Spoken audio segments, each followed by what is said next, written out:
오늘 우리가 읽은 이 창세기 45장은 나중에 우리 권영사 목사님께서 강의하실 때에 자세하게 깊이 있게 들으시기 바랍니다. 네. 오늘 우리가 읽은 이 말씀은 요셉이 노예로 팔려간 후에 13년의 모든 세월이 지난 후에 애굽의 총리가 되어서 형제들과 만난 이 장면입니다. 요셉이 형제들에게 은 20양의 애굽에 노예로 팔려간 후에 요셉에게 13년은 여러분 어떤 시간들이었을까요?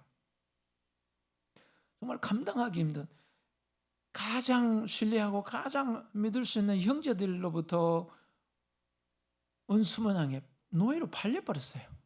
여러분 이 상처를 감당할 수 있겠습니까? 아버지의 그 사랑을 받았던 아들이 하루아침에 노예로 전락한 것입니다. 여러분 노예로 팔려간 요셉을 주목한 사람이 애굽 땅에 한 사람이라도 있었을까요? 바로 왕이 노예를 요셉을 주목했을까요? 보디발이 그를 주목했을까요? 요셉을 주목한 사람은 한 사람도 없었을 것입니다. 그런데 요셉을 주목하신 하나님이 계셨다는 사실, 요셉의 모진 13년의 세월을 견딜 수 있게 한 그 힘을, 그 원동력을 오늘 같이 나누기를 원합니다. 첫 번째, 요셉의 모진 13년을 견디게 했던 힘은 아버지의 사랑이었습니다. 요셉은 여러분이 잘 아시는 바와 같이 야곱이 노년에 얻은 아들이었습니다. 그래서 야곱은 요셉을 누구보다도 사랑했습니다. 그에게 가장 좋은 옷을 지어 입혔고 언제나 야곱 곁에 두려고 했습니다. 또 요셉은 야곱이 가장 사랑하는 아내 라헬을 통해서 얻은 아들이었습니다. 네. 그래서 베냐민을 낳고 어릴 때에 어머니를 잃은 요셉을 더 사랑했겠습니다. 그런데 여러분 여기서 한 가지 우리가 생각해야 될 것은, 육신의 아버지는 아무리 아들을 사랑하고 아무리 아들을 아껴도 그 육신의 아버지의 사랑은 늘 한계적인 사랑이라는 것입니다. 저에게도 딸이 둘이 있지만 하나는 서울에 있고 하나는 일본에 있습니다. 근데 품에 있을 때 자식이지 품을 떠나니까 내가 해줄 수 있는 게, 육신적으로 해줄 수 있는 게 아무것도 없어요. 네, 떠나니까 집에 있을 때는 뭐 챙겨주기도 하고 집에 있을 때는 뭐 잘못하면 꾸짖기도 하지만 이 품을 떠나니까 이게 안 돼요. 그래서 이번에 만나서 딸이 서운해합니다. 아빠는 나에 대해서 아는 게 뭐가 있냐고.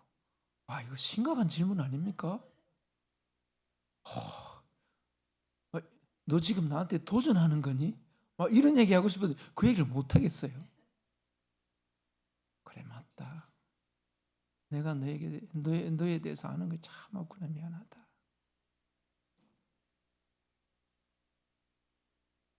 기도밖에는 할 게 없는 거예요. 기도밖에는 할 게 없는 거예요. 그럼 그렇습니다. 그런데요, 제가 서두에 말씀드렸던 것처럼 사람은 요셉을 아무도 주목하지 않아도 우리 하나님은 요셉을 언제나 주목하고 계시다는 사실.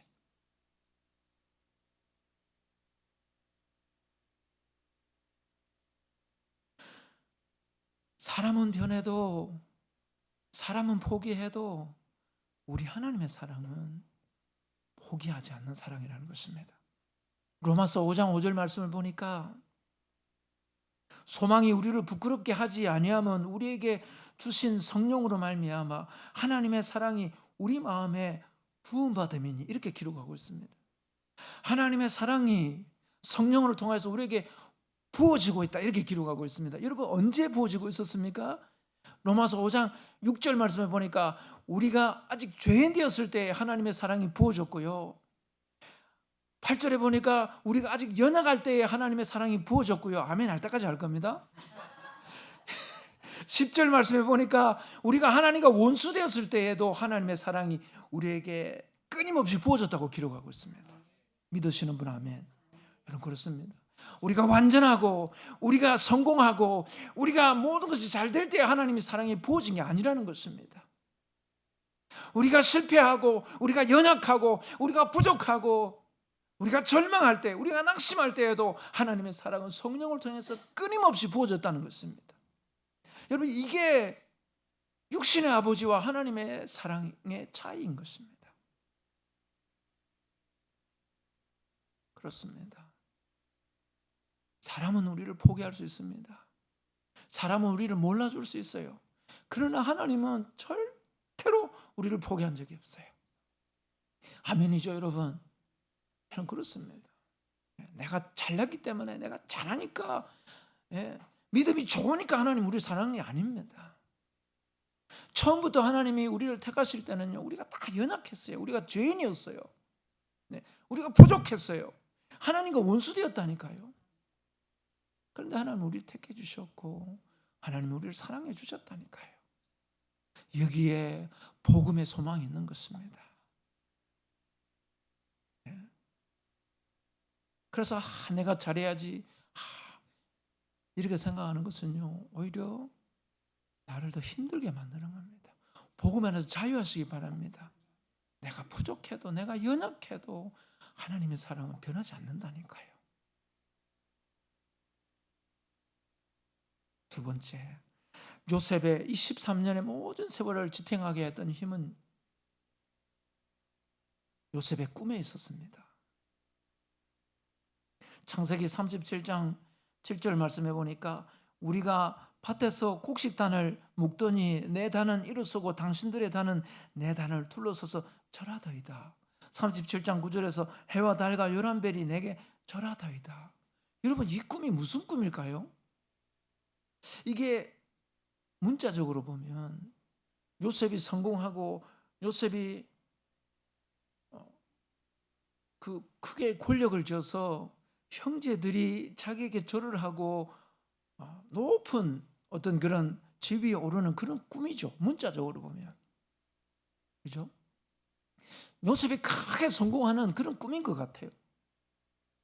그런데 이 꿈은 요셉이 성공하고 요셉이 출세하고 요셉이 큰 힘을 쥐고 위대한 사람이 되고 그런 꿈이 아니라는 것입니다.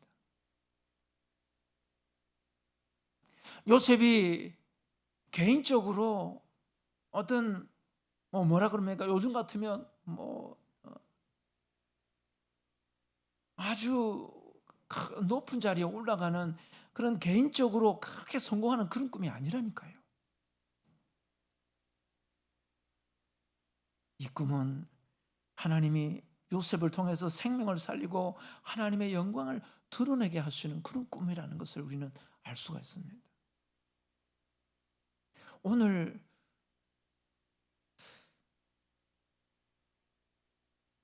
우리 가운데 하나님이 우리에게 주시는 꿈을 여러분 우리도 꾸기를 원합니다. 그런데 여러분 그 꿈을 좀 오해하지 않았으면 좋겠습니다. 내가 정말 크게 성공해서 내가 돈을 많이 벌어서 내가 명성을 얻어서 이름을 크게 얻어서 뭔가를 교회에서 뭔가를 할 수 있지 않을까? 하나님의 영광을 드러낼 수, 물론 그럴 수 있지요. 그런데 여러분 하나님이 우리에게 주시는 꿈은요 그런 것을 통하지 않아도 얼마든지 하나님이 이루어 가시더라는 것입니다. 여러분 요셉의 꿈을 잘 생각해 보시기 바랍니다. 요셉에게 주어진 꿈을 여러분 요셉이 이루어 가신 있었던 것이 요셉의 실력에 있었습니까? 요셉에게 실력이 있어서 그랬습니까? 요셉에게 어떤 능력이 있어서 그랬습니까? 요셉에게 어떤 탁월함 때문에 그랬습니까? 그렇진 않았습니다. 요셉은 노예로 팔려갔고요. 요셉은 감옥에 들어갔고요. 여러분, 요셉의 꿈을 이루고 간 게 아니라니까요. 요셉이 처음부터 성공을 해서, 요셉이 처음부터 권력을 얻어서 그렇게 요셉이 이루고 간 꿈이 아니라니까요.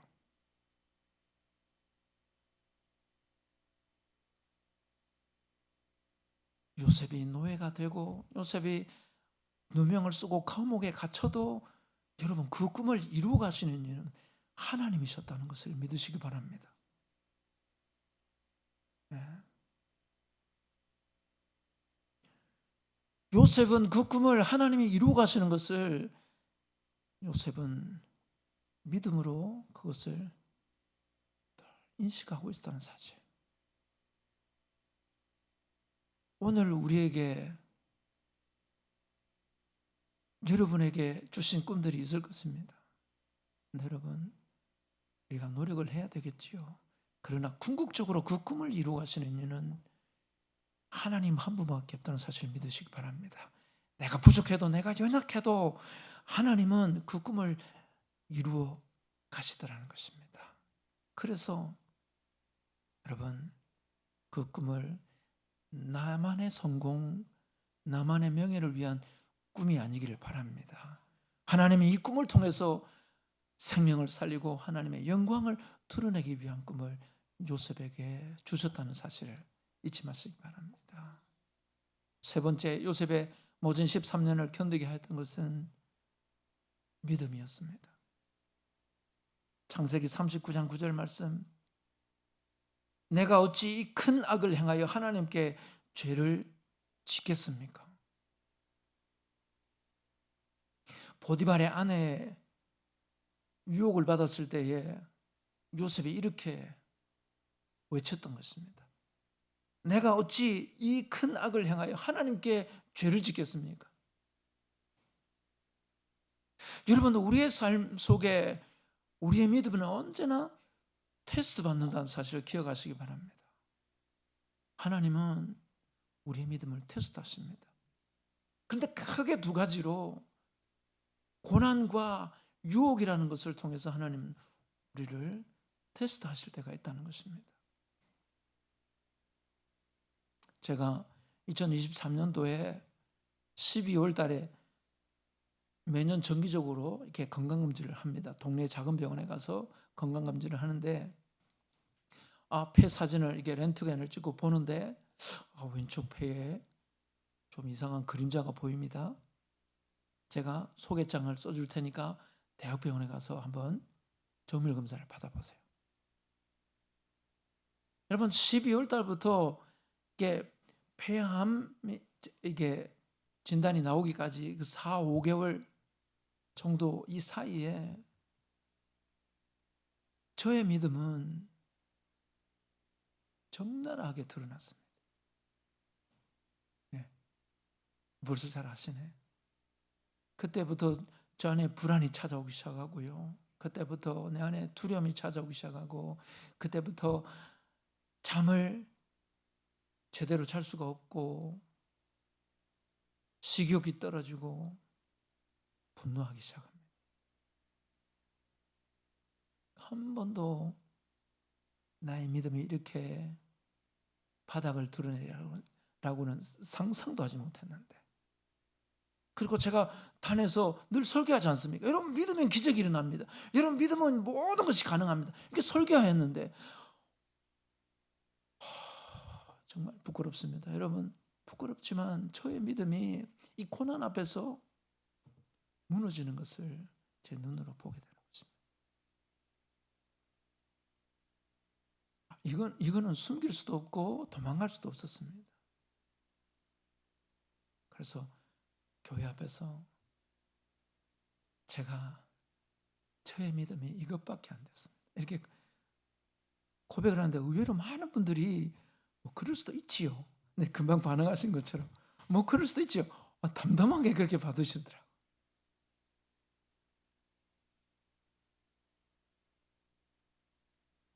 근데 여러분, 요셉도 이 고난 가운데서 또 유혹의 시험을 받은 것입니다. 보디발의 아내가 누굽니까, 여러분? 보디발의 아내는 어쩌면 보디발보다 더 힘 있는 사람 아니겠습니까? 요즘 같으면 뭐 그죠? 오늘 제가 지하철 타고 오는데 마침 제 맞은편에 중년 부부가 탔어요. 근데 탁 타자마자 그 뭡니까? 클램셀 그 부인 되시는 분이 아마 크리스찬 디올 허리띠를 탁 차시고 이게 뭐 위에는 아주 고급스러운 파카를 다 입으시고 이렇게 부부가 딱 앉았어요. 그걸 딱 앉더니 이렇게 아주머니께서 이게 탁 타자마자 이렇게 이어폰을 탁 꺼내더니 이렇게 귀를 탁 꽂아요. 꽂더니 클램쉘을 탁 열고 이렇게 하시더니 뭐 음악을 들으시는가 봐. 근데 남편이 이렇게 말을 걸려고 하는데 이 바지를 좀 달았으면 좋겠는데 이 구두가 좀 그러긴 한데 듣는 체를 안 하는 것 같아. 저 모습을 보고 보디발 아내가 생각이 났어. 그렇다. 보디발 아내가 보디발 아내도 저랬을 수도 있겠구나. 현대적인 의미로 해석하면. 그러니까 여러분, 요셉을 유혹한 보디발의 아내의 손만 잡으면 요셉은 어떻게 될 수 있을까요? 지금 노예입니다. 아무런 소망이 없어요. 아는 사람도 없어요. 도와줄 사람도, 지인도, 친척도, 가족도 없어요. 그런데 보디발의 아내가 유혹하는 겁니다. 한 번만 딱 안 되겠냐? 17살 요셉, 그 불같은 청년이 그 유혹 앞에 섰을 때에 여러분, 요셉은 하나님을 말했다니까요. 그 보디발의 아내의 손만 잡으면 그 노예 신분을 벗어버리고, 그죠? 자유의 몸이 될 수도 있을 수도 있습니다. 얼마든지 요셉은 그 보디발의 아내의 손만 잡으면 신분 상승의 기회가 주어질 수도 있습니다. 그런데 요셉은 그때 하나님을 말했다니까요. 오늘 우리가 살아가는 이 시대 가운데 얼마나 많은 유혹들이 있습니까? 야, 너 딱 한 번만 안 되겠냐? 되죠. 네. 그때 하나님을 뒤로 던져버리고 내가 당신의 손을 잡는데 뭐가 거치는 것이 있겠습니까? 내가 이 권력을 내 손으로 내 손안에 들어올 수 있는데, 내가 물질을 내 손에 넣을 수 있는데, 명예를 얻을 수 있는데, 여러분 오늘 제가 이번에 들어와서 뉴스를 보는데 너무 마음이 아파요. 크리스찬들이 너무 많이 연루가 되어 있어요. 무슨 말일까요? 명예 때문에, 권력 때문에, 물질 때문에 다 하나님을 뒤로 던져버리고 다 손을 잡은 거 아닙니까? 한 번만 손잡아라. 그래서 다 손잡은 겁니다. 그래서 출세하고 성공했네.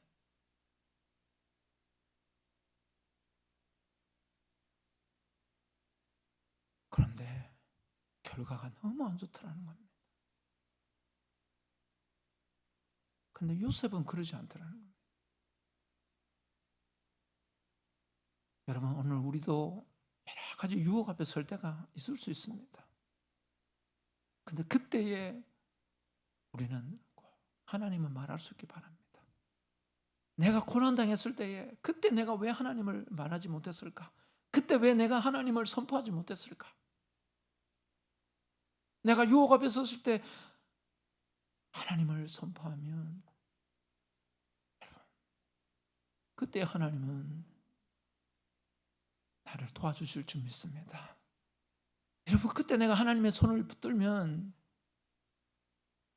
지금 당장 상황이 바뀌지 않아도, 지금 당장 문제가 해결되지 않아도 하나님은 반드시 나를 들어서신다니까요. 나를 부끄럽게 하지 않으신다니까요.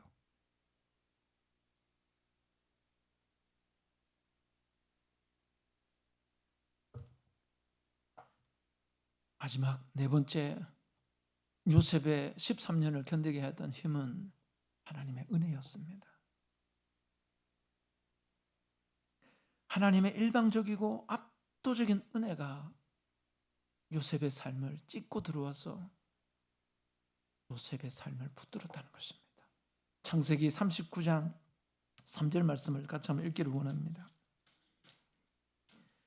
창세기 39장 3절 말씀.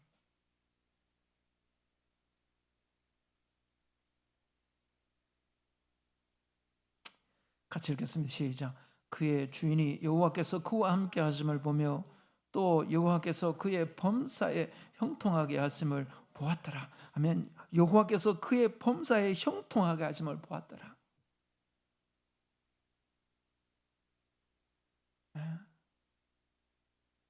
우리가 굳이 주석을 달지 않더라도, 우리가 다른 해석을 하지 않더라도 이 말씀을 통해서 우리가 한 가지 알 수 있는 것은 하나님의 은혜가 일방적으로 요셉에게 임했다는 것을 알 수 있습니다.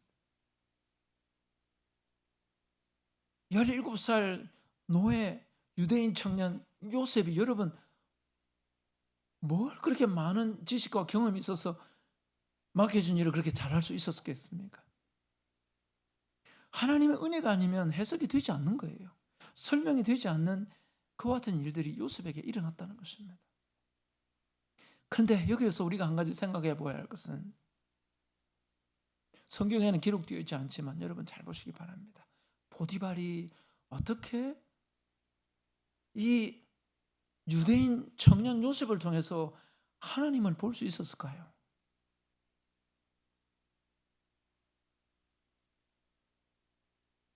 겉으로 드러나는 그와 같은 것을 통해서 보디발이 하나님이 하셨구나 이렇게 알 수 있었을까요? 나는 아니라고 봅니다.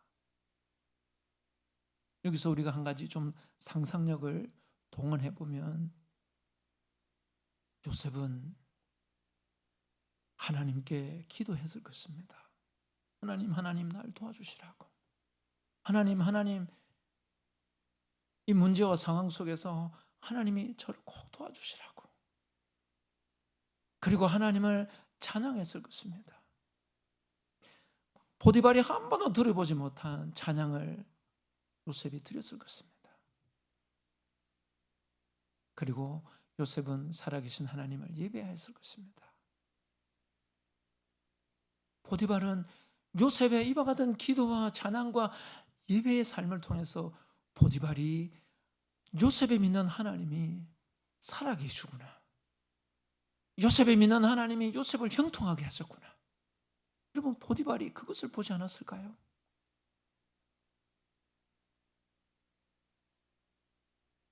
그렇습니다.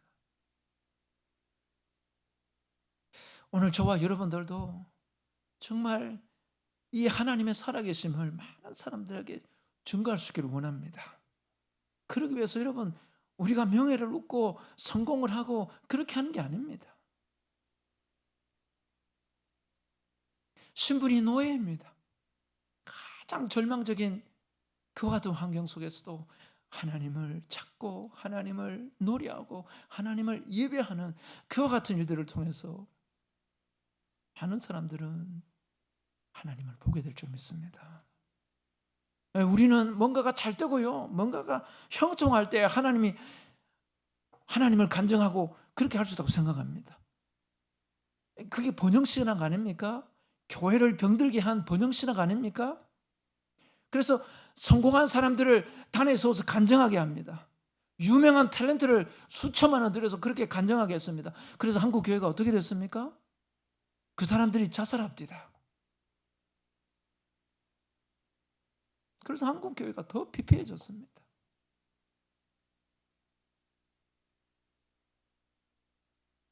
그런 게 아니라니까요. 그런 게 아니라니까. 내가 병이 들어서, 내가 실패해서, 내가 절망 가운데 있을 때에 하나님을 모른다고 떠나버리고 하나님을 버리는 게 아니라, 그때 하나님께 기도하고 그때 하나님을 찬양하고 그때 하나님을 예배할 때에 하나님이 나에게 은혜를 부어주신다니까요.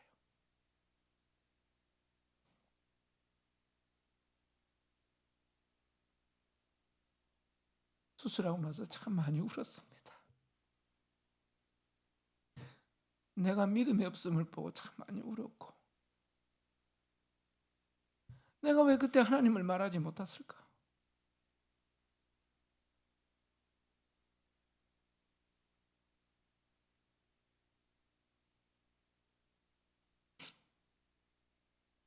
내가 힘들 때, 고통스러울 때에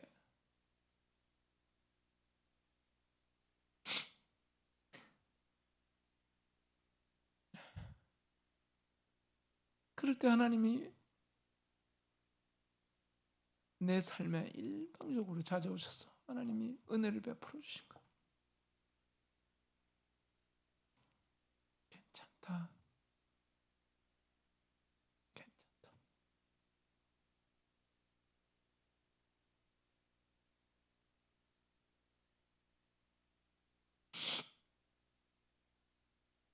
내 삶을 찢고 들어오신 그 하나님의 은혜. 여러분, 우리에게 이와 같은 하나님의 은혜가 있다는 것이 얼마나 큰 복인지 몰라요. 내가 잘나서 사는 게 아니더라니까요. 다시 창세기 45장으로 한번 가보겠습니다.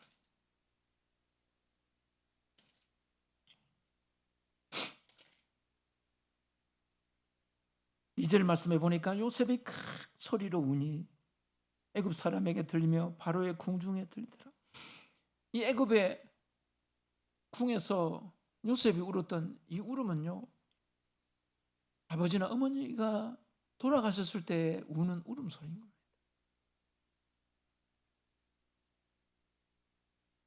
그럼 잘 생각해 보시기 바랍니다. 요셉에게 하나님의 은혜가 없었다면 요셉은 칼을 빼어들었을 것입니다. 너희들이 13년 전에 나를 팔았지. 그 알량한 은 20냥의 나를 팔았지. 내가 노예가 되고 내가 죄인이 돼서 얼마나 고통스러운지 너희들이 아느냐? 그런데 칼을 뽑아서 복수를 했을지도 모르겠습니다. 하나님의 은혜가 없었다면. 그런데요, 요셉에게 하나님의 은혜가 임했기 때문에 요셉은 울었던 거예요. 예? 요셉이 울었기 때문에 복수극이 일어나지 않았다는 것입니다. 요셉이 칼을 뽑아서 복수를 했다면 여러분, 요셉이 행복해졌을까요? 우리가 누군가에게 나를 상처 주고 나를 배신하고 나를 아프게 했던 사람에게 복수하면 우리가 행복해질 수 있을까요? 절대로 그런 일은 없습니다. 그렇습니다, 여러분. 하나님의 은혜가 우리에게 임할 때에 더 큰 불행은 하나님이 막아주시더라는 것입니다. 뿐만 아니라 3절에서 요셉이 그 형제들에게 이르되 나는 요셉이라 내 아버지께서 아직 살아계시니까 형들이 그 앞에서 놀라서 대답하지 못하더라. 4절 요셉이 형들에게 이르되 내게로 가까이 오소서. 그들이 가까이 가니 이르되 나는 당신들의 아우 요셉이니 당신들이 애굽의 판자라. 5절 다시 한번 같이 읽겠습니다. 시작. 당신들이 나를 이곳에 팔았다고 해서 근심하지 마소서. 한탄하지 마소서. 하나님이 나 생명을 구원하시려고 나를 당신들보다 먼저 보내셨나이다. 하나님이 생명을 구원하시려고 나를 먼저 보내셨나이다. 여러분, 우리에게도 이와 같은 은혜가 있기를 원합니다. 네. 형제들이 나를 팔았지만 하나님이 당신들을 통해서 나를 생명을 살리시기 위해서 먼저 이곳에 보내셨다, 이렇게 얘기를 합니다. 놀라운 고백 아닙니까? 형제들이 나를 판 건 맞아요. 그건 사실입니다. 그런데 그렇게 하신 분은 하나님이라고. 제가 17년째 되었습니다. 일본 선교. 제가 어떻게 일본 선교사로 나간지 아시죠? 우리 권영삼 목사님이 아니었더라면 아마 못 나갔을 수도 있었을 것입니다. 17년 전에 우리 권영삼 목사님이 저에게 전화를 해서, 야, 진 목사 기독신문에 이런 광고가 났는데 한번 지원해 보지 않겠냐, 그런 전화가 왔어요. 그래서 진짜 제가 지원을 했습니다. 근데 엔충 제가 돼버렸네.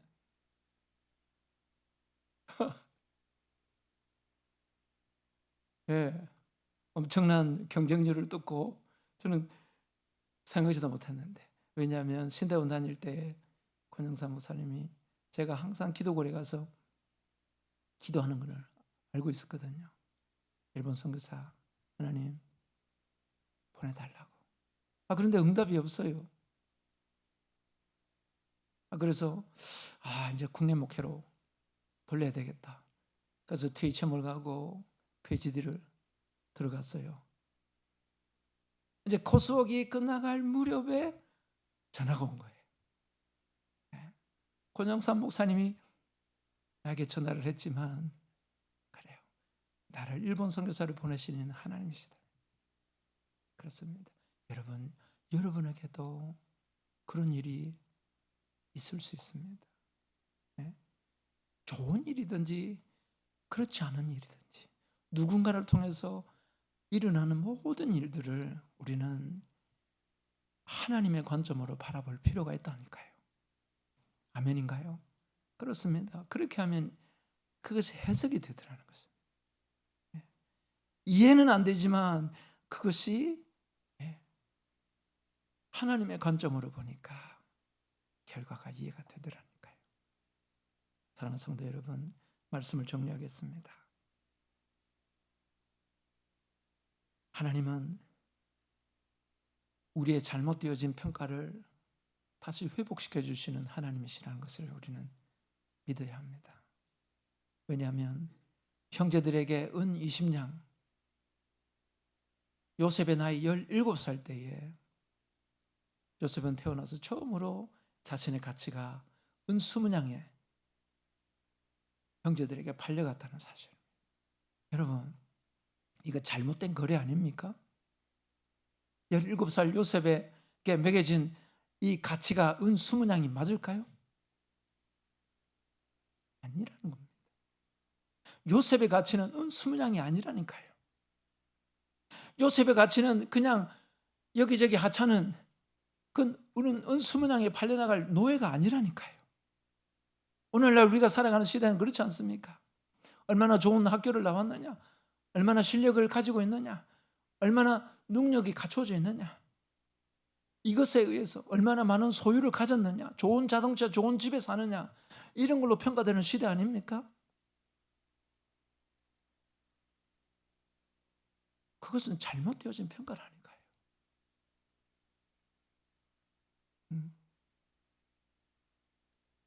그건 은 20냥에 그냥 매겨진 평가라니까요. 그런 평가를 우리가 그대로 받아들이면 안 되는 겁니다. 근데 하나님은 은 20냥의 노예로 팔린 이 요셉을 13년 후에 애굽의 총리로 세워서, 그렇다고 해서 애굽의 총리가 은 20냥보다 더 높으냐, 그런 게 아닙니다. 생명을 살리고 하나님의 영광을 드러내는 놀라운 축복의 통로로 사용하시더라는 것입니다. 너는 내 눈에 보배롭고 존귀하다. 하나님은 택하신 백성들을 그렇게 불러주셨습니다. 보배롭고 존귀하다는 말이 뭡니까? 그렇습니다. 이 땅에 있는 어떤 것으로도 바꿀 수 없는 존재라는 의미 아닙니까? 은 20냥 우리의 가치가 아니라는 사실 기억하시기 바랍니다. 하나님은 잘못되어진 평가를 다시 바로잡아서 우리의 가치를 높여주시는 분. 두 번째로, 우리의 신앙은 날마다 테스트 중이다. 고난과 유혹 앞에 섰을 때에 우리는 테스트 당한다는 사실을 기억하시기 바랍니다. 오늘도 그와 같은 분들이 있을 수 있습니다. 그와 같은 테스트 앞에 섰을 때 우리는 하나님을 선포해야 합니다. 다른 답이 없어요. 내 실력은 절대로 테스트를 통과할 수 없습니다. 예수님의 제자들, 누가 예수님을 모른다고 도망가고 예수님을 저주할 거라고, 은 30에 예수님을 팔 거라고 상상이나 했겠습니까? 네, 고난 앞에 섰을 때에 예수님의 제자들은 다 도망갔습니다. 저주까지 하면서. 예수님이 기적을 일으키고 병자를 고치고 귀신을 쫓아낼 때는, 많은 사람들이 몰려올 때는 다 예수님의 제자라고, 나 베드로라고 그렇게 자신만만했지만 고난 앞에 섰을 때 제자들은 다 무너졌습니다. 근데 이게 뭐냐면 정상입니다, 여러분. 이게 정상이라니까요. 이게 비정상의 정상. 우리도 다 그런 존재라니까요. 다 아닌 것 같지만 다 그렇다니까. 그렇다니까요. 근데 그걸로 끝나면 이거는 새드 엔딩입니다. 그런데 부활하신 예수님이 찾아오셔서 40일 동안 제자들에게 다시 하나님 나라를 말씀하시고 다시 그들을 가르쳐서 제자다운 제자로 세워나가신다는 것입니다. 할렐루야. 실패한 이후에 찾아오신 예수님, 비겁하게 도망간 이후에 만난 예수님, 그 예수님을 만난 이후에 제자들은 변화되어지기 시작했고 기도하기 시작했고 완전한 예수님의 제자로 거듭나더라는 것입니다. 여러분, 저와 여러분들도 그런 존재라는 사실 잊지 마시기 바랍니다. 실패가 끝이 아닙니다. 포기하지 마세요. 자기 자신을 너무 저주하지 마세요. 그 이후에 만난 예수님, 그때부터 우리는 진정한 크리스찬의 삶을 살아갈 수 있다는 것입니다. 또 넘어질 수 있고 또 실패할 수 있습니다. 그러나 그때 다시 예수님을 우리가 만날 때, 예수님의 손을 붙잡을 때에 우리는 다시 일어나고 변화받고 성장할 수 있다는 것입니다. 마지막, 우리의 삶은 언제나 하나님의 시간 속에 있다는 사실을 잊지 마시기 바랍니다. 요셉의 이 모진 13년의 세월, 이 시간은 누구에게도 보상받을 수 없는 시간이었습니다. 그러나 중요한 사실 한 가지는 요셉의 그 13년은 하나님의 시간 속에 있었다는 사실입니다. 무슨 말이냐?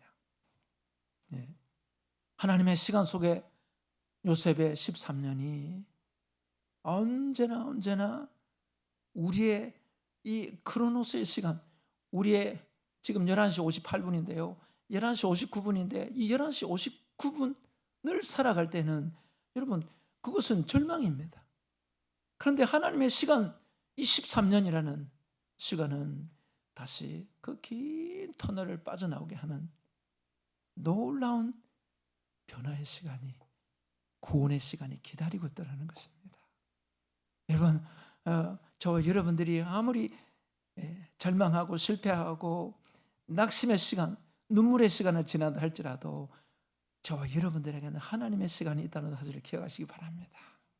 그 시간은 언제나 우리의 믿음과 하나님의 시간은 함께 간다는 사실입니다. 세상 사람들은 그냥 이 시간 속에 살지만 저와 여러분들은 믿음으로 하나님의 시간과 함께 간다는 사실을 꼭 기억하시고, 오늘 연약해도 조금 부족해도 내가 넘어지고 실패한다 할지라도 하나님의 시간 속에서 내가 다시 세워져 가고 다시 변화되어져 가고 진정한 나의 평가를 하나님이 하시는 그날이 반드시 온다는 사실을 꼭 기억하시고 저 여러분들이 끝까지 믿음으로 승리하며 나갈 수 있기를 주님의 이름으로 축복합니다. 같이 기도하시겠습니다.